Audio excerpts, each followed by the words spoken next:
बादल गरजे, बामनी गाज लेकर आई। पंडिताइन घर घर जाकर महिलाओं को गर्ज का धागा बांटती थी। जब भादों के महीने में घोर गर्जना से बादल गरजते थे, तब महिलाएं अपनी कुल देवी से अपने परिवार की सुख संपत्ति, संतान, विवाह इत्यादि की मंगल कामना कर घोर गरज का धागा बांधती थी। गर्जा माई का व्रत और पूजा आजकल बहुत कम ही लोग जानते हैं, पर हम कुछ ने अपने घरों में अपनी दादी नानी, माँ बहनों, ससुराल में सबको करते देखा है। इस कथा को सुनकर हो सकता है आप सबको भी अपने घरों की याद आ जाए कि कैसे आपके परिवार में भी ये गर्जा माई के मीठे रोट बनते थे। हो सकता है आपके यहाँ हलवा या खीर बनता हो। जिसके यहाँ भी ये गरज धागा खोलते हैं, कृपया नीचे गर्जा माता की जय लिखकर बताएं कि आप ये व्रत कैसे करते हैं। तो मेरे प्यारे श्रोताओ, आप सभी का माँ की धरोहर चैनल पर स्वागत है।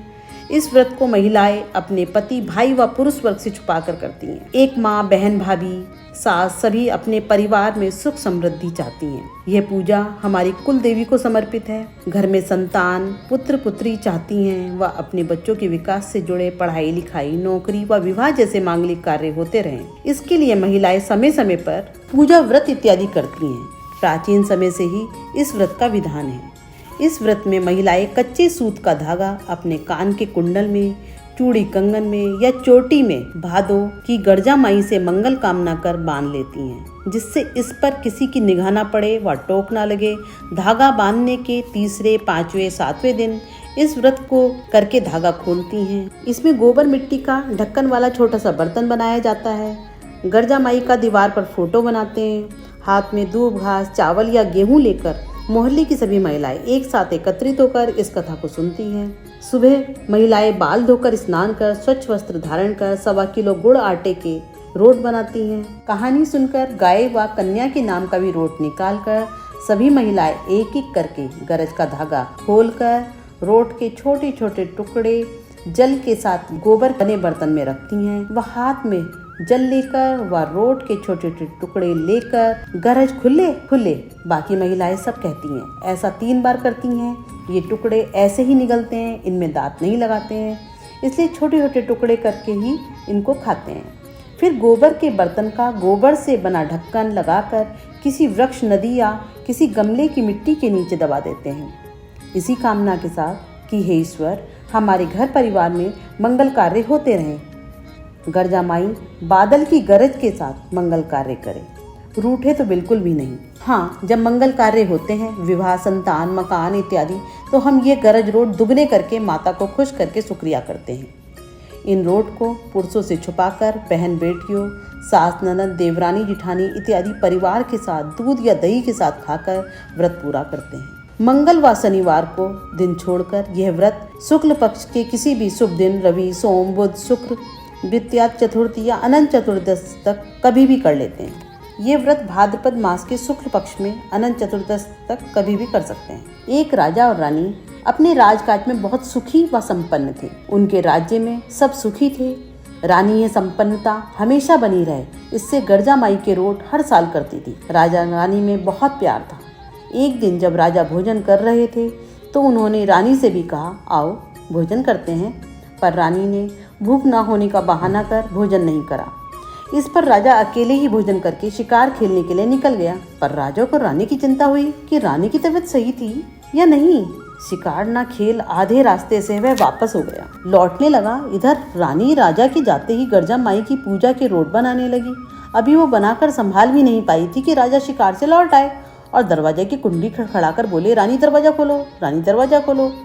तब रानी ने वो रोट जल्दी से ऊपर टंगे छीके पर रख दिए। अब दरवाजा खोलने में देर होती जानकर राजा छत पर चढ़कर रोशनदान से झांकने लगा। तब राजा ने देखा रानी ने मोटे मोटे रोट छीके पर रखे हैं। राजा ने कहा, मेरी फूल सी कोमल रानी ये रोट खाएगी तो बीमार हो जाएगी। तब राजा ने मीठे रोटों को तीर से बींधकर चारों दिशाओं में फेंक दिया। इससे रानी बहुत दुखी हुई। रानी ने कहा, राजा जी, आपने यह क्या कर दिया? आपने बहुत बुरा किया है। पर राजा ने एक न सुनी। रानी को ये सब करने से रोक दिया। अब धीरे धीरे राजा के हाथी, घोड़े, सैनिक मरने लगे, ताल सूखने लगे, बाग उजड़ने लगे। दूसरे राजा उनके देश पर आक्रमण करने लगे। देश में बदहाली व भुखमरी की नौबत आ गई। तब एक दिन रानी ने कहा, राजा जी, चलो कहीं दूर किसी देश में चलते हैं, जहाँ हमें कोई पहचान भी ना पाए। वहाँ जाकर कुछ काम धंधा करते हैं। राजा को रानी की बात जच गई। और वो दोनों चुपचाप देश छोड़कर निकल पड़े। चलते चलते रास्ते में रानी का मायका पड़ा। रानी ने कहा, मैं अपने माँ व भाइयों से मिलती हुई चलूंगी। तब रानी ने अपने भाई के राज्य में पहुंचकर खबर पहुंचवाई कि उनकी बहन बहनोई आए हैं। तब भाई ने सेवक से पूछा, कैसे हाल से हैं? सेवक ने कहा, बड़े फटे हाल से। तब भाई ने कहा, उनको बाग में रुकने को कहो। माँ ने जब अपनी बेटी का समाचार जाना तो प्रेम से बेटी के लिए खिचड़ी बनाई। वह एक पतीले में खिचड़ी व बेटी के काम आ जाए इससे कुछ हीरे जवाहरात भी रख कर ले चली। बाग में जाकर माँ ने बेटी को गले से लगाया व खिचड़ी खाने का आग्रह किया। जैसे ही रानी ने खिचड़ी का पतीला खोला, उसमें कंकड़ पत्थर राख, उसके अलावा कुछ भी नहीं। तब रानी की माँ ने बताया, वो तो गर्म खिचड़ी व हीरे जवाहरात लाई थी। तब रानी ने कहा, माँ, हमारे बहुत बुरे दिन चल रहे हैं। तब रानी ने सेवक से कहकर वो कंकड़ पत्थर वहीं बाग में गड्ढा खोदकर दबवा दिए। राजा रानी माँ से मिलकर आगे निकल पड़े। चलते चलते अब राजा ने कहा, रास्ते में मेरे मित्र का घर पड़ रहा है, चलो चलते हैं। तब राजा ने सेवक से अपने आने की खबर मित्र तक पहुँचवाई। मित्र सुनते ही दौड़ता हुआ आया। उनके कुशल क्षेम पूछ, नहला धुला, सुंदर कपड़े पहनवाए, महल में जश्न का सा माहौल कर दिया।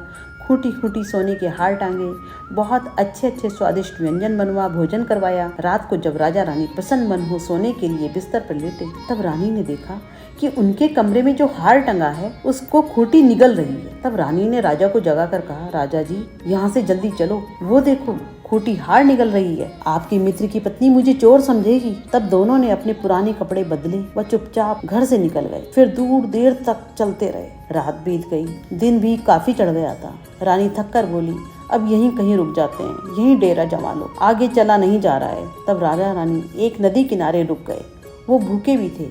तब राजा बोला, चलो रानी, तुम कुछ लकड़ी इकट्ठा कर चूल्हा बनाओ, मैं कुछ खाने के लिए शिकार लाता हूँ। राजा शिकार से एक तीतर लाकर रानी को देता है।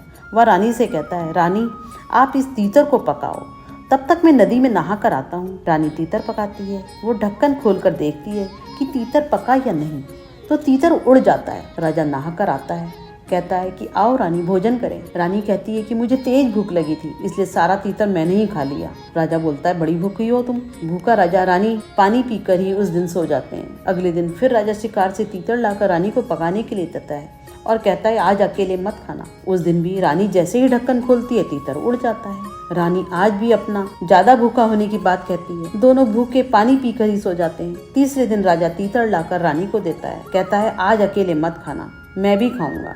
रानी कहती है, आज तीतर आप पकाओ राजा जी, मैं जरा नहा कर आती हूँ। राजा ने भी जब ढक्कन खोलकर देखा कि तीतर पका या नहीं, तीतर उड़ जाता है।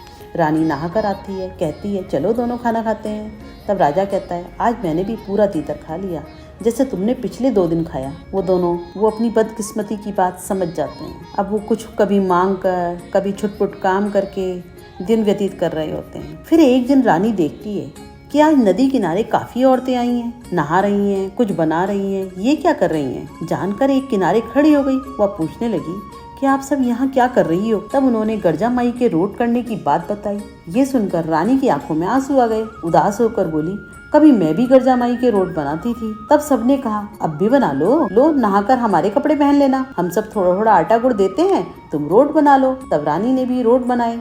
कहानी सुनी। रानी ने सोचा, मुझ गरीब के बने रोट कोई नहीं लेगा। तब रानी ने वो रोट वहीं नदी किनारे बाग में दबा दी और प्रसन्न मन से घर जाने लगी। उधर राजा को भी एक कोलू पर नौकरी मिल गई थी। राजा भी प्रसन्न मन से काम करते करते यकायक दीपक राग गा बैठा। तब उस नगर के सारे दीपक जल गए। ये देख वहाँ के राजा ने ढिंडोरा पिटवाया, जिस किसी ने भी ये दीपक राग गाया है उसे मैं अपनी बेटी का डोला व आधा राजपाट दे दूंगा। नगर राजा के सैनिक राजा को नगर राजा के पास ले आ जाते हैं। तब उस नगर के राजा अपनी बेटी की शादी राजा से करके आधा राजपाट भी राजा को दे देते हैं। अब तीनों बहुत सुखपूर्वक जीवन व्यतीत करने लगते हैं। तब एक दिन राजा रानी अपने राज्य की याद करते हैं। वह कहते हैं, अब हम पर सब कुछ है, क्यों ना हम अपने देश लौट जाना चाहिए। तब वह तीनों अपने देश लौटने लगते हैं। तब रानी को नदी किनारे बाग में अपने रोट दबाने की बात याद आती है। वह रथ रोककर सेवक से उस जगह को खुदवाती है तो देखती है वहाँ मोती माणिक जगमगा रहे हैं। वह उन्हें लेती है और राजा को अपने अच्छे दिन आने की बात कहती है। आगे चलते चलते वही राजा के मित्र का घर पड़ता है। मित्र को पता चलता है, वो वही प्यार से मिलता है, जश्न करता है, अच्छे अच्छे व्यंजन बना भोजन करके आओ भगत करता है। अब रात को जब राजा रानी थक कर सोने जाते हैं, तब रानी देखती है कि खूंटी हार उगल रही है। रानी राजा को दिखाती है।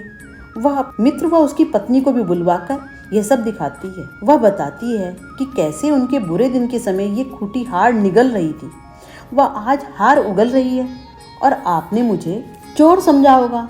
मित्र की पत्नी लज्जित हो गई, क्योंकि उसने ऐसा ही समझा था। अगले दिन वो मित्र से विदा लेकर अपने नगर की ओर चलते हैं। तब रास्ते में रानी का मायका पड़ता है। रानी सेवक को भेजकर खबर भिजवाती है। भाई सेवक से पूछता है, किस हाल से? सेवक कहता है, बड़े अच्छे हाल से। भाई कहता है, सीधे महलों में ले आओ। पर रानी महल न जाकर बाग में ही रुकती है।